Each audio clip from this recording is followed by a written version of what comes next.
تصور یہی کیا جاتا ہے کہ وہ آپ کے ملک کے مفاد میں، ملک کے شہریوں کے مفاد میں ہی قانون سازی کرتی ہے، اور جو ایسی خباستیں ہیں جو ملک کے لیے نقصان دہ ہوں، اس کی سیفٹی کے لیے، اس کی سیکیورٹی کے لیے، اس کے استحکام کے لیے کے حوالے سے اگر خطرناک ہیں، تو وہ اس طرح کی قانون سازی کر کے تو ایسے ایلیمنٹس کو وہ کرب کرتے ہیں، ریسٹین کرتے ہیں، کنٹرول کرتے ہیں۔ ٹھیک ہے، تو اگر ان کو ٹھیک ہے گرفتار ان کو کیا جا رہا ہے، جیسے کہہ رہے ہیں کہ پیکا ایکٹ کے اکارڈنگلی اگر دیکھا جائے تو گرفتاری ہوگی، لیکن گرفتاری کے بعد کا جو آگے کا پھر پروسیجر ہوئے گا وہ سب کچھ واقعی پراپر طریقے سے، جیسے اگر لگتا ہے کہ نہیں ان کا کوئی ایسی صرف ٹویٹ کی حد تک کی بات ہے، ویسے کوئی تعلقات اور اس طرح کی چیزیں نہیں ہیں، تو پھر آپ کو لگتا ہے کہ اس چیز کے اوپر بھی غور کیا جائے گا؟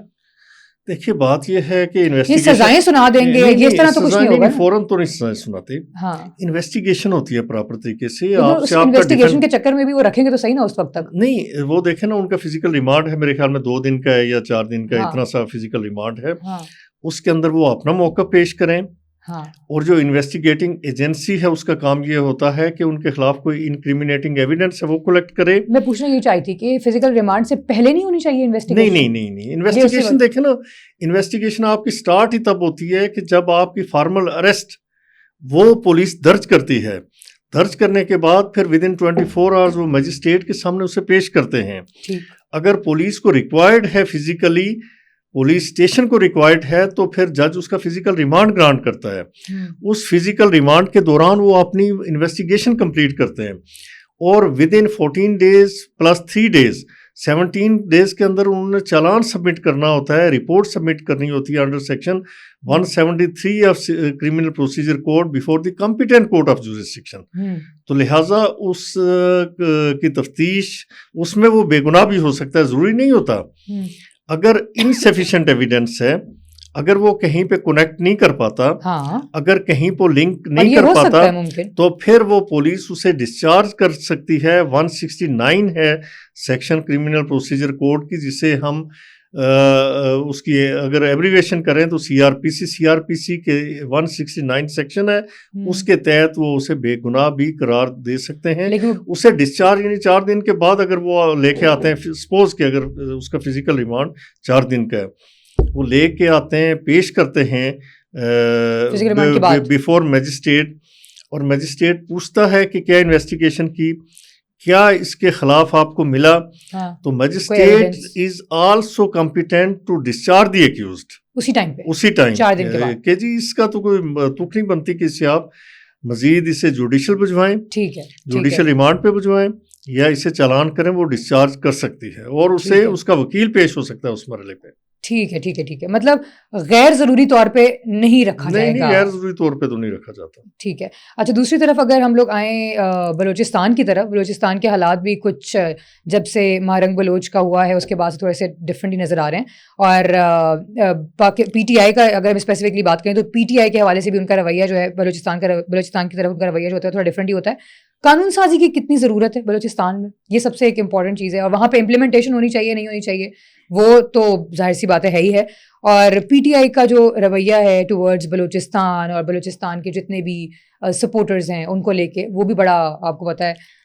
تھوڑا اگریسو سا ہوتا ہے ہمیشا، تو اس کے بارے میں کیا کہیں گے؟ اچھا ملیحہ، بات یہ ہے کہ اگر قانون سازی کی بات کی جائے، دیکھیں ہمارے یہاں لاز تو موجود ہیں پہلے سے، اینٹی ٹیررزم ایکٹ موجود ہے، اس کے تحت آپ پروسیکیوٹ کر سکتے ہیں۔ آرم فورسز پہ یا آرم فورسز کے انسٹیٹیوشنز پہ، ان کے اسٹیبلشمنٹس پہ اگر کوئی حملہ ہوتا ہے تو پھر آرمی ایکٹ کے تحت آپ ان کا ٹرائل کر سکتے ہیں، قانون موجود ہے۔ اب میں نہیں سمجھتا کہ کسی نئے قانون کی ضرورت ہے، لیکن جہاں تک PTI کی آپ بات کریں، PTI کا رویہ وہ میں سمجھنے سے آج تک قاصر ہوں کہ آپ اگر تھوڑا سا پیچھے چلی جائیں تو پاکستان میں جب کرکٹ، انٹرنیشنل کرکٹ واپس آ رہی تھی IPL کی صورت میں، جب وہاں پہ پاکستان میں بڑے کرکٹرز آ رہے تھے، ویوین رچرڈز ٹائپ، جو he was one of the best batsman of his Times, تو وہ اس طرح کے جو نامی اور سر کا خطاب انہیں دیا گیا، اس طرح کے نامی گرامی پلیئرز آ رہے تھے پاکستان کے اندر، تو عمران خان صاحب نے انہیں ریلو کٹے اور پٹیچر اور پتہ نہیں کیا کیا اس طرح کے القابات سے نوازا تھا۔ اس پہ وہ خوش نہیں تھے، نہیں، پاکستان کی جہاں پہ بھی خوشحالی کی بات ہوگی, خوشی کی بات ہوگی, ترقی کی بات ہوگی, پروگریس کی بات ہوگی, وہاں پہ یہ لوگ خوش نہیں ہوتے. پھر آپ کو یاد ہوگا کہ پاکستان کے لیے 2-3 سال پہلے کہا گیا کہ ڈیفالٹ کرنے والا یہ سری لنکا بن جائے گا. پھر اس سے پہلے یہ کہہ چکے تھے کہ اگر مجھے اقتدار سے نکالا گیا تو پاکستان کے 3 ٹکڑے ہوں گے, یعنی ان کے اقوال آپ دیکھیں. پھر یہ کہا گیا کہ بنگلہ دیش کے حوالے سے پہلے تو یہ کہا گیا کہ مجیب الرحمان شامی کو ہیرو قرار دیا گیا.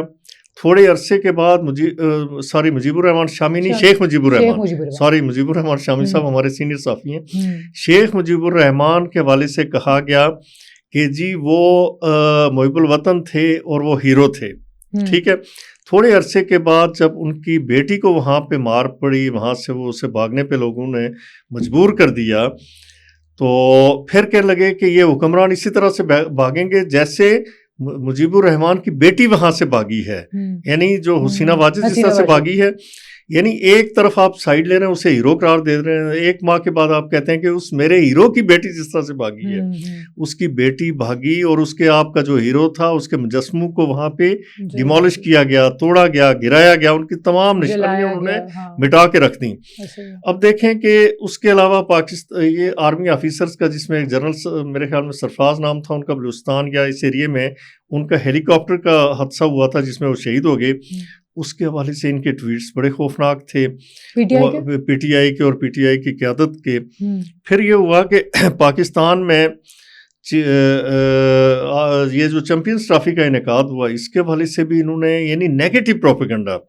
یعنی حالانکہ ہم خوش تھے کہ اتنا بڑا ایونٹ پاکستان کروا رہا ہے. یہ الگ بات ہے کہ پاکستان کی اپنی جو ٹیم تھی وہ کوئی خاص پروگریس, خاص پرفارمنس نہیں دے سکی, لیکن اس کا مطلب یہ نہیں, اس کا مطلب یہ ہے کہ آپ کا پاکستان پرامن کنٹری ہے جس کے اندر اتنا بڑا ایونٹ ہو رہا ہے, ایک ورلڈ کلاس یا ٹیمز آ رہی ہیں اس میں, اور اتنا بڑا ایونٹ, یہ پاکستان کا ایک اعزاز تھا, پاکستان کا ایک افتخار تھا, پاکستان کی ایک عزت اور آنر تھی, لیکن یہ بھی انہیں ہضم نہیں ہوا. پھر آپ کو یاد ہوگا کہ آئی ایم ایف سے جب قرضہ مل رہا تھا تو اس کے لیے آئی ایم ایف کے آفس کے باہر جا کے نیو یارک میں انہوں نے پروٹیسٹ کیا, آرمی چیف کی تصاویر لگا کے ان کی توہین کی گئی. پھر آپ کو پتہ ہے کہ آئی ایم ایف کے جو سرکردہ لوگ تھے انہیں خطوط لکھوائے گئے.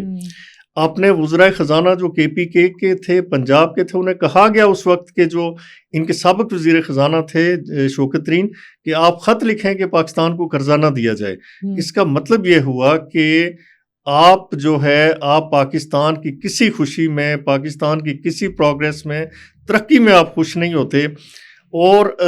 ہر طرف آپ پھر یہ ہے کہ جی ہمارے بغیر یہ ملک نہیں چلے گا. اور پہلے اس ملک کے آپ دلدار بنے, غدار نہ بنے, یہ سخت لفظ ہے, میں کسی پہ ٹھپا نہیں لگاتا, لیکن آپ پہلے اس ملک کم از کم اس کی, میں اگر اس کے لیے اچھا کرتا ہوں اپریشیٹ کریں کہ فلاں بھی اچھا کر رہا ہے, اس ملک کی خوشی میں آپ شریک ہوں گے, خوش ہوں گے. یہ نہیں ہوگا کہ میرا مرغ اگر اذان نہیں دے گا تو پھر صبح نہیں ہوگی, یہ ایسے نہیں ہو سکتا. آپ کے بغیر بھی بڑا ٹھیک چل رہا ہے اور بہتر آپشن موجود ہے. بہتر آپشن موجود ہے, اس بات کا تو ہم کچھ نہیں کہہ سکتے, لیکن یہ ہے کہ they are one of the option. خیر لیٹس سی آگے کیا ہوتا ہے. بہت شکریہ آپ کے وقت کا راج صاحب. انشاءاللہ دوبارہ اب عید کے بعد ہماری ملاقات ہوگی. ہم نیکسٹ پوڈ کاسٹ جو ہوگا وہ ہمارا غالباً عید کے بعد ہوگا انشاءاللہ. عید مبارک ان ایڈوانس. یس ہاں, عید مبارک ان ایڈوانس آپ کو بھی اور ہمارے دیکھنے والوں کو بھی آف کورس. تو اپنا بہت سارا خیال رکھیے گا. پوڈ کاسٹ کا وہ ختم ہوا ہے, مجھے اجازت دیجیے. اللہ حافظ.